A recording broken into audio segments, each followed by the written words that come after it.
Hi everyone, and welcome to Storytime at my house. This is Mari, and today I'm going to be reading you the story of Madeline.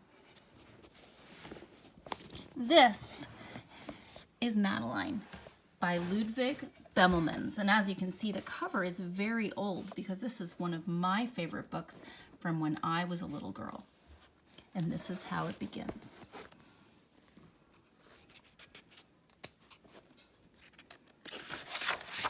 Madeline, Story and Pictures by Ludwig Bemelmans.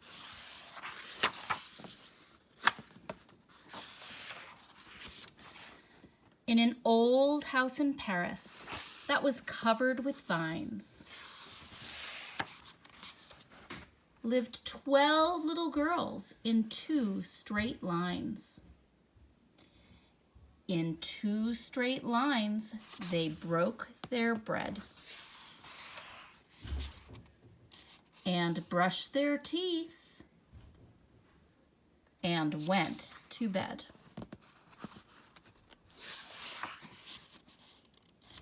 They smiled at the good and frowned at the bad.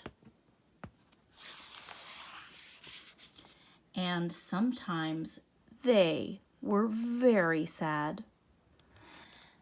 They left the house at 9:30 in 2 straight lines, in rain or shine.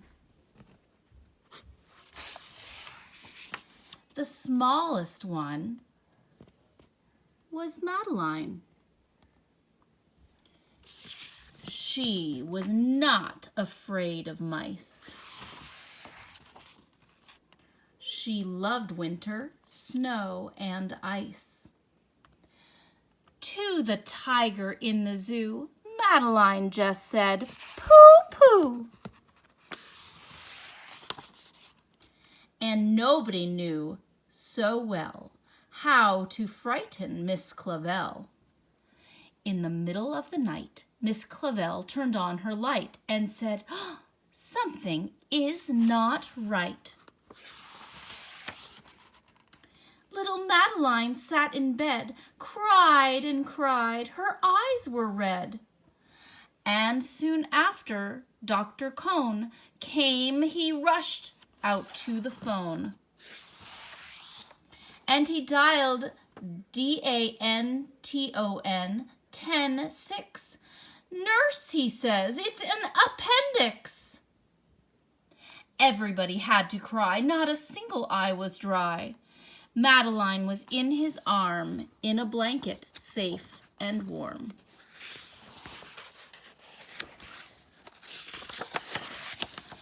In a car with a red light, they drove out into the night. Madeline woke up 2 hours later in a room with flowers.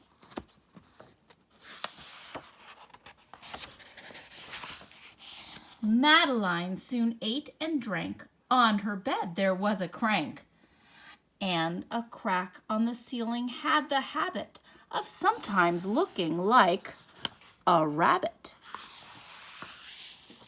Outside were birds, trees, and sky, and so 10 days passed quickly by. One nice morning, Miss Clavel said, "Isn't this a fine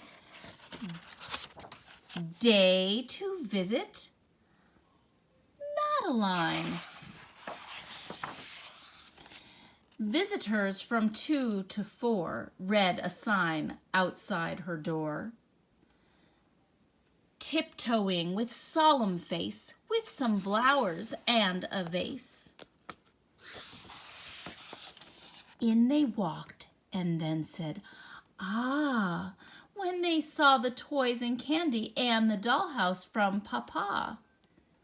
But the biggest surprise by far, on her stomach was a scar. "Goodbye," they said, "we'll come again." And the little girls left in the rain. They went home and broke their bread brushed their teeth, and went to bed. In the middle of the night, Miss Clavel turned on the light and said, "Something is not right." And afraid of a disaster, Miss Clavel ran fast and faster.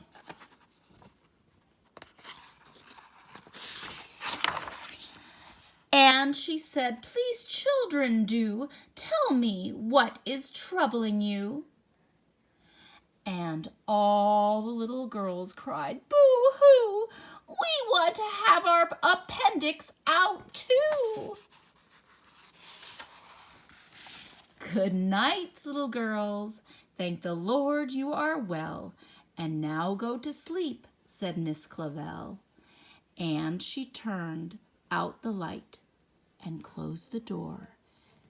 And that's all there is. There isn't any more.